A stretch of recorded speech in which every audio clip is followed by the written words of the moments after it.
Холык арасынан булачак солдатларны тонып алу кыйын түгел. Бу минутларда олар якыннары каршында бер башка үсеп киткән диярсең.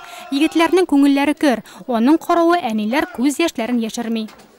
Мин бүген улымны, кичкенә генә улымны, мин Валиев Адилне армия сафларына озатам. Ул минем беренче балам. Улым белән бик горурланам. Шундый дәрәҗәгә җитте, Аллага шөкер. Исән-сау йөреп кайтсын. Язгы чакырылышта армия софларына 85 нурлатлы китәчәк. Үзгәрешләр дә бар. Мәсәлән, хәзер кәрәзле телефоннар бары ятим балаларга гына биреләчәк. Аның каравы һәр солдатка 3 сим-карта тиеш. Алар нигә сборный пункт килеп җиткәч, аларны довольствие куялар, 3 тапкыр ашаталар. Һәрбер солдатның үзенең урыны бар.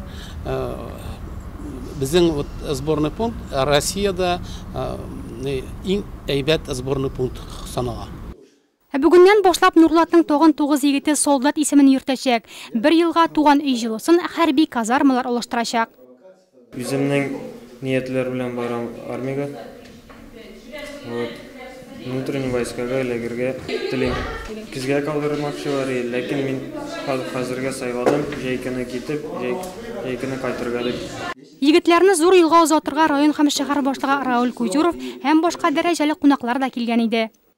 В последние годы очень много уделяется воспитанию нашего молодого поколения, подготовка его именно к срочной его службе.